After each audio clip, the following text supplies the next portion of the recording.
So what is priming in the form of framing, and is it harder to be framed in your first or second language?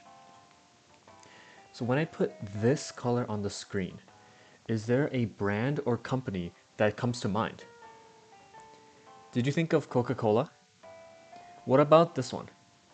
Maybe T-Mobile? And what if I play this sound? That was McDonald's, right?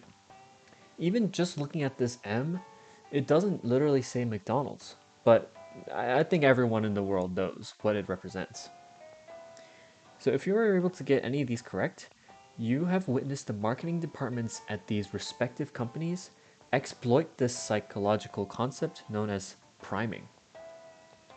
Priming is a phenomenon in which exposure to one stimulus influences how a person responds to a subsequent related stimuli.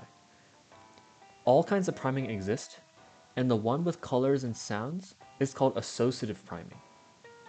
This is where if two things co-occur frequently, they become associated with each other, which is why brands will fiercely protect their associated colors and jingles. Another type of priming is called perceptual priming, where it can be easier to identify something if you have an idea of what it is supposed to be. You're probably confused looking at this picture, wondering what it is. What if I said moo? Are you able to see a black and white cow now? Notice how I didn't change the picture at all, but given some priming, you were hopefully able to notice this cow. So now that we have a better grasp on what priming is, let me introduce you to a different type of priming called framing. First, we'll take a look at the Asian disease problem, a psychology experiment done by Tversky and Kahneman in 1981, which featured a hypothetical situation where the US is combating the outbreak of an unusual Asian disease that is expected to kill 600. This is purely hypothetical. In the first question, the participant was instructed to choose either program A or B. In program A, 200 people will be saved. In program B, there is a 1/3 chance that 600 people will be saved, but also a 2/3 chance that no one is saved. Then, the second question describes the scenario differently and asks again to choose between two programs. In program C, 400 people will die. In program D, there is a 1/3 chance that no one dies, but a 2/3 chance that 600 people will die. The first scenario, positively framed with the word save, resulted in the majority of the participants choosing the safe, risk-adverse option of program A. In contrast, the second scenario, negatively framed with the word die, led the majority of participants to select the risky option of program D. However, let's take a look at those actual programs again, and it's worth noting that in both program A and C, it's the same outcome. 200 people are alive at the end. And in program B and D, they have the same chances. It's just worded differently. If influenced by framing and loss aversion, participants' responses would change according to the way that the scenario was framed. We can take this to the next level with this study done by Annabelle Shing in 2021, which uses framing tests similar to the ones in the Asian disease problem experiment on bilingual participants. A group of Mandarin English bilinguals were split into two groups, one group answering questions in Mandarin, their native language, and the other group answering the same questions in English, their second language.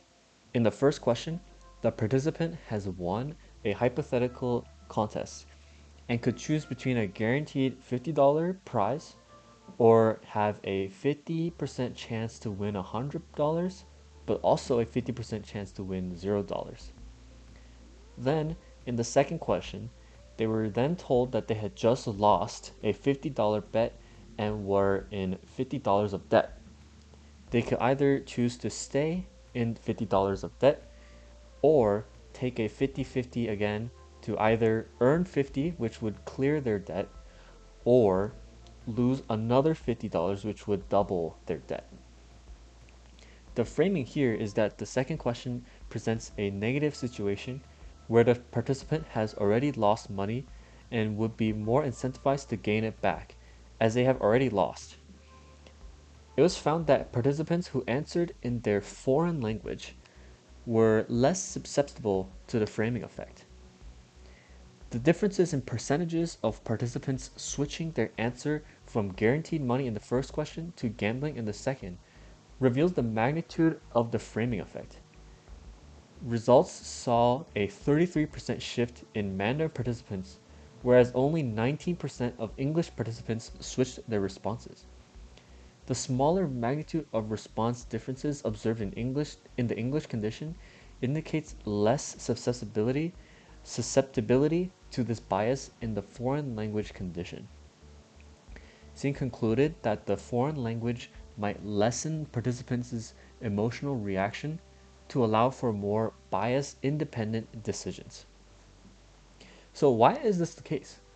Well, it's actually because the bilingual brain reacts differently when processing the first language versus the second language. This is proven in numerous studies, but this one right here by Danielle Pirani et al.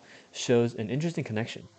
In her study, a group of Italian native speakers who were also proficient in English were told to listen to short stories in their native language Italian, their second language English, and even in Japanese, which none of them knew.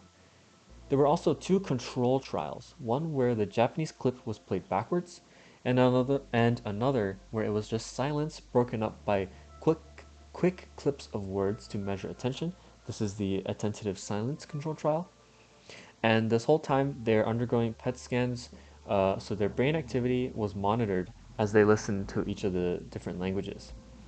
And it was found that the brain's temporal region, specifically the temporal pole, was significantly more activated while listening to their native language than when listening in the second language and everything else. The temporal lobe hosts a lot of different functions, including emotion and empathy. This also aligns with previous studies, as well as the aforementioned study by Singh, in which it was concluded that while in the second language, participants were less likely to be emotionally affected, which again ties back to the idea of it being easier to be framed in your first language. More studies that tie the connection between emotion and first versus second language were done by De Wiley and Bond and Lai. De Wiley concluded that bilinguals have been shown to find words more emotionally charged in their first language than their second language. Bilinguals rate swear words, taboo words, and words like I love you to have greater emotional weight in their first language than in their second language. And they use their first language more often to express anger. Relatedly, Bond and Lai demonstrated that bilinguals switch from their first language to their second language when faced with embarrassing or anxiety-inducing topics in order to distance themselves from negative emotional experiences. Given all this, it's reasonable to conclude that framing is indeed an emotional response, and explains why in so many studies we see framing have a bigger impact on the first language compared to the second. So now that you know this, maybe next time you feel yourself getting too emotional and need to be a little more bias independent, try switching to your second language.